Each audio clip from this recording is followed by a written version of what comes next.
Seja muito bem-vindo ao Momento Conecte-se com o Senhor, o nosso devocional diário de leitura da palavra e de meditação sobre o reino de Deus.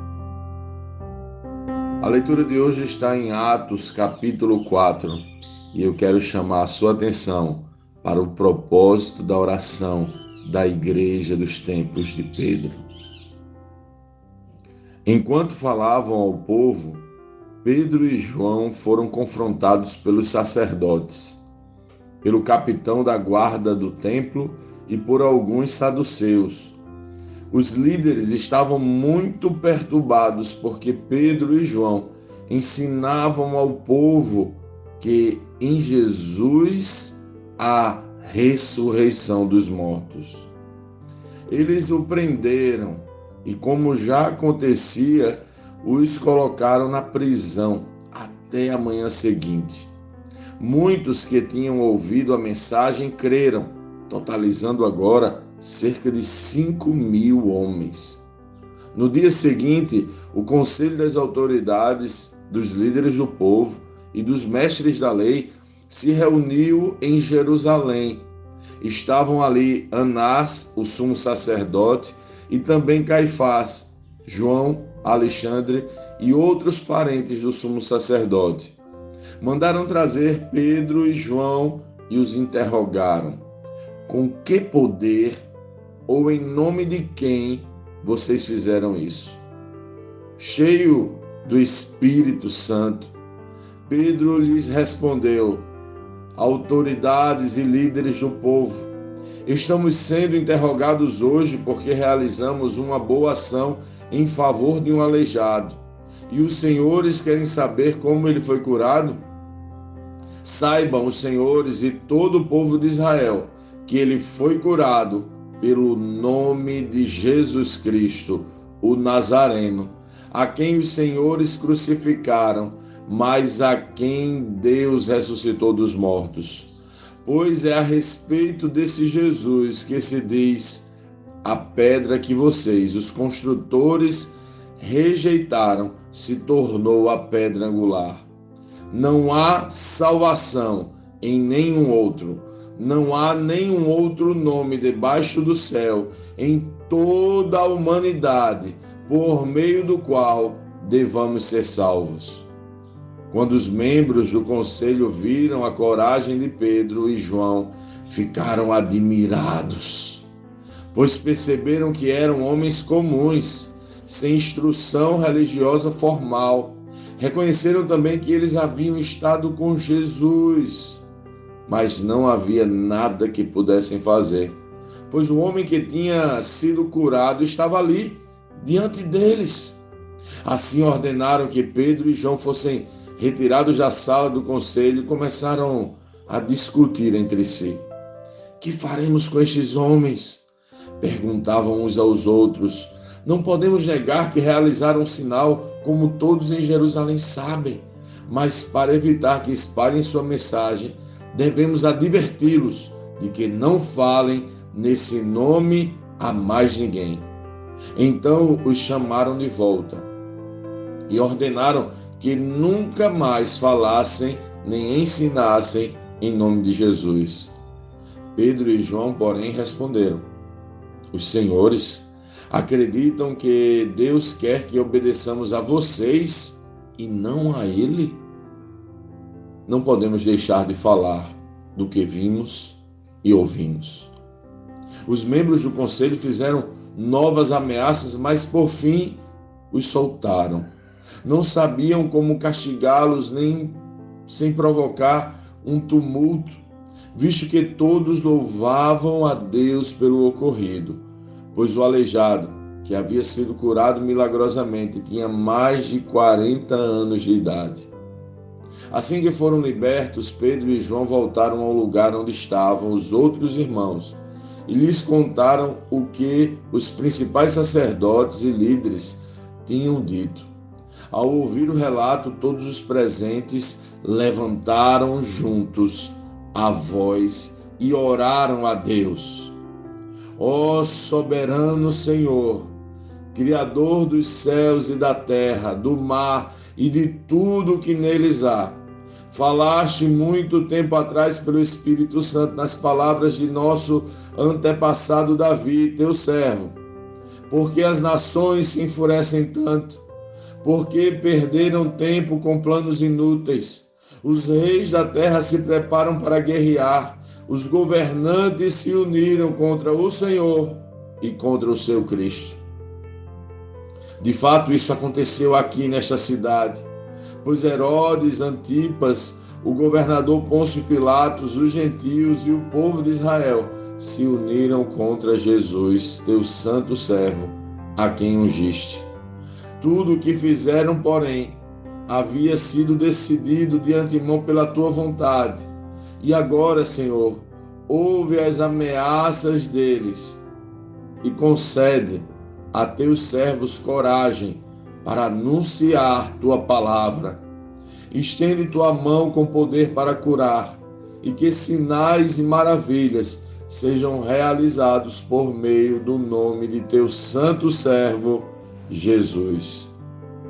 Depois dessa oração, o lugar onde estavam reunidos, tremeu, e todos ficaram cheios do Espírito Santo e pregavam corajosamente a palavra de Deus. Todos os que creram estavam unidos em coração e mente. Não se consideravam donos de seus bens, de modo que compartilhavam tudo o que tinham. Com grande poder, os apóstolos davam testemunho da ressurreição do Senhor Jesus. E sobre todos eles havia grande graça. Entre eles não havia necessitados, pois quem possuía terras ou casas vendia o que era seu e levava o dinheiro aos apóstolos para que dessem aos que precisavam de ajuda. José, a quem os apóstolos deram o nome de Barnabé, que significa filho do encorajamento, era da tribo de Levi e tinha nascido na ilha de Chipre. Ele vendeu um campo que possuía e entregou o dinheiro aos apóstolos.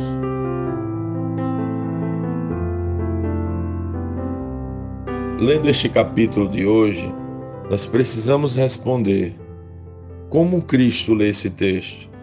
O que aprendemos nele? E que aplicações práticas esse texto deve trazer para as nossas vidas?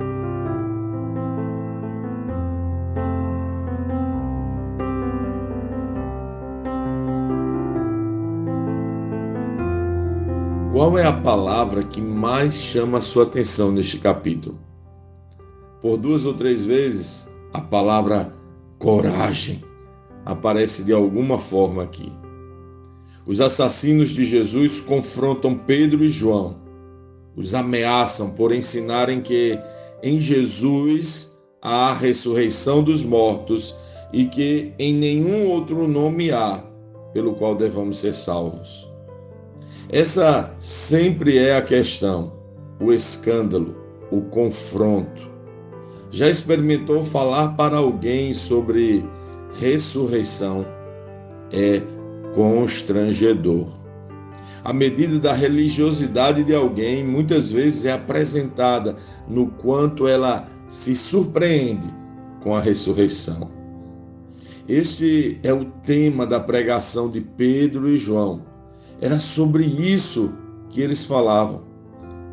O texto diz assim: os líderes estavam muito perturbados, porque Pedro e João ensinavam ao povo que em Jesus há a ressurreição dos mortos. É isso que perturba os religiosos, a ressurreição. Pedro e João, que antes haviam deixado Jesus, agora têm coragem para falar da ressurreição que temos através de Jesus. Como alguém que sabe que vai viver para sempre, vive agora.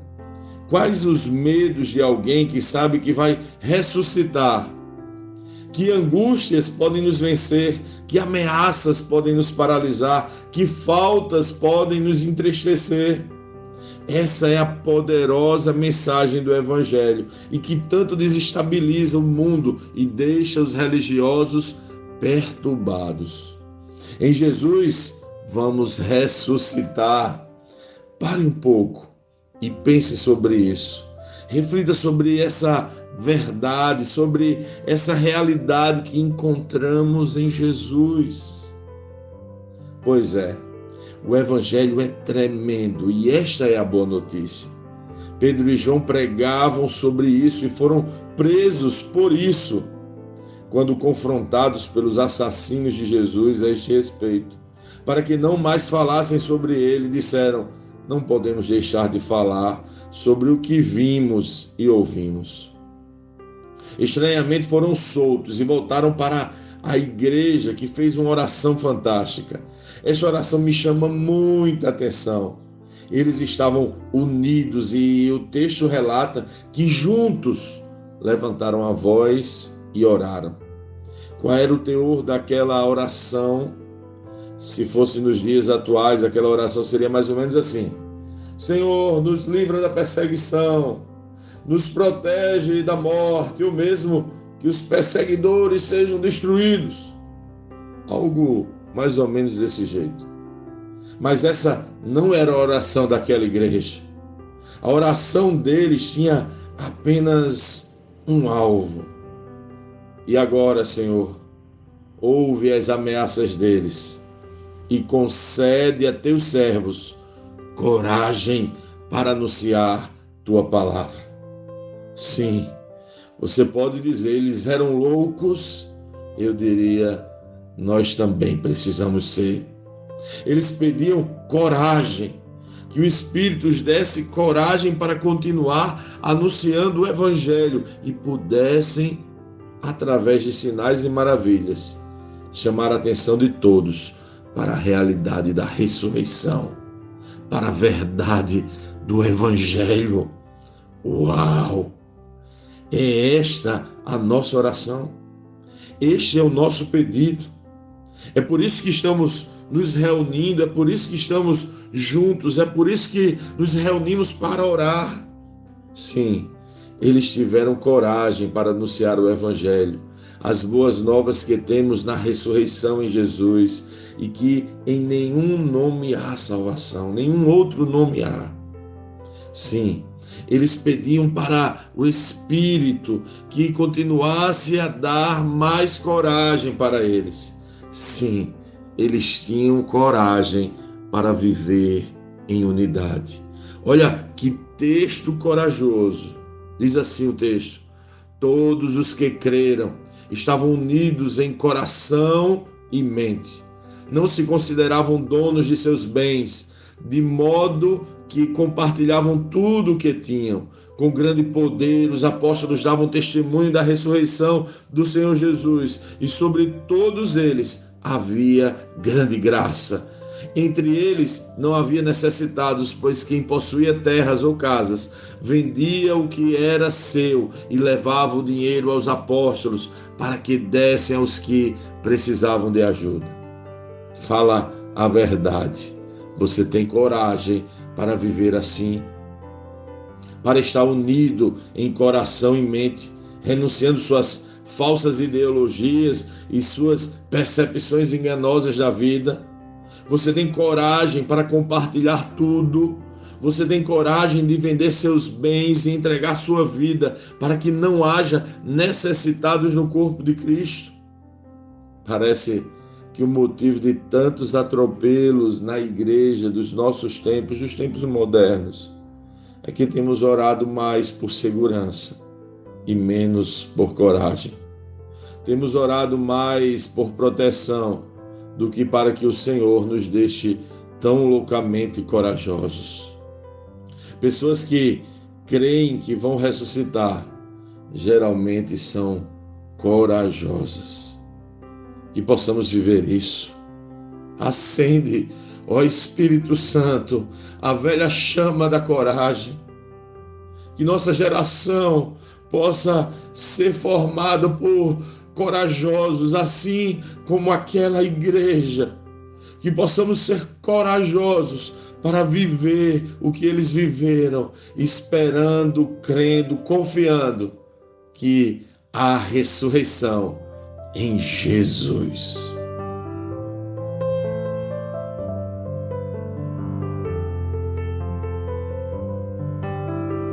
Sim, que bom ter você neste devocional e poder compartilhar o Evangelho. Mas, como sempre dizemos, o texto de hoje, o texto de cada dia, tem muito mais para oferecer, muito mesmo. Nosso objetivo aqui é te influenciar a parar um pouco e ler o texto bíblico, pois acreditamos que 5 minutos de vida na palavra podem transformar completamente uma vida. Que Deus te abençoe. Leia, medite, comente, pergunte e adore o Senhor no seu lugar secreto. Conecte-se com o Senhor.